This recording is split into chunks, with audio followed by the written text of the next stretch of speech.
Bonjour, Fabien Gagnon, directeur de clientèle au sein de l'agence You2You.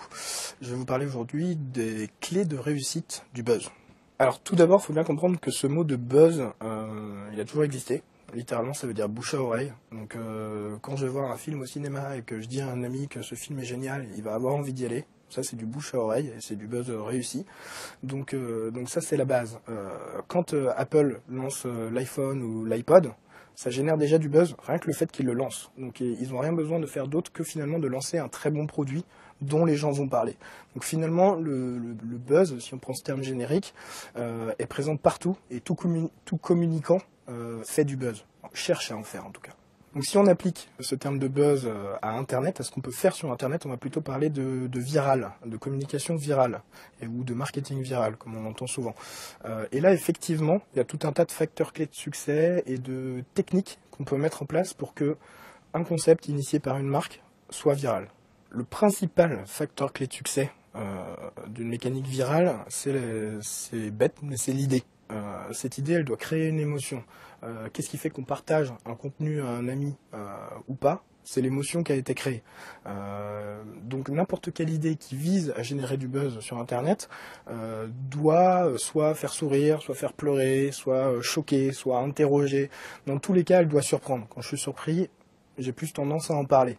Donc on parle d'émotion digitale. Voilà, chaque fois qu'on fait quelque chose, on essaye de créer une émotion digitale qui va donc être virale.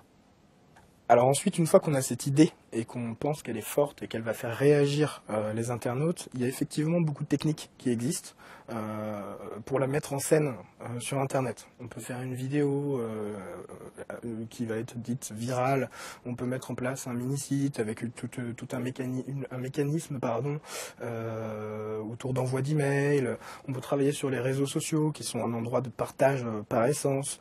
Voilà. Toutes ces techniques vont permettre à l'idée de base de pouvoir se diffuser plus facilement.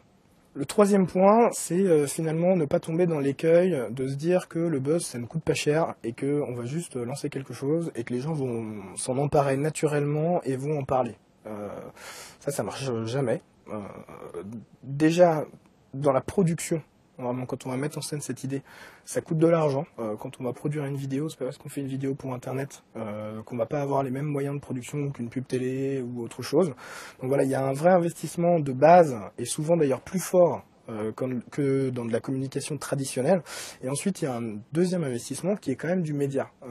Même si l'idée, c'est que justement notre idée se diffuse assez naturellement entre les internautes, il faut amorcer la pompe et générer les premiers contacts qui vont ensuite en parler à leurs propres contacts. Donc là, il y a aussi un effort média à faire au départ. Donc en fait, générer du buzz, ou comme on l'entend ici, générer une mécanique qui va être virale, ne repose pas sur un ou deux facteurs clés de succès qu'on peut édicter en 10 points. C'est vraiment du cas par cas. On va avoir une idée. Cette idée, il va y avoir des moyens pour la supporter qui vont changer à chaque fois. La production va être différente à chaque fois. Donc c'est vraiment du cas par cas et c'est vraiment une réflexion qu'il faut mener. Pas comme dans une optique média traditionnelle où j'ai un média, je le diffuse. Là c'est beaucoup plus, pas technique, mais il y a beaucoup plus de sensibilité à avoir. Voilà, donc maintenant vous avez quelques clés qui vous permettent d'éventuellement réussir à générer du buzz.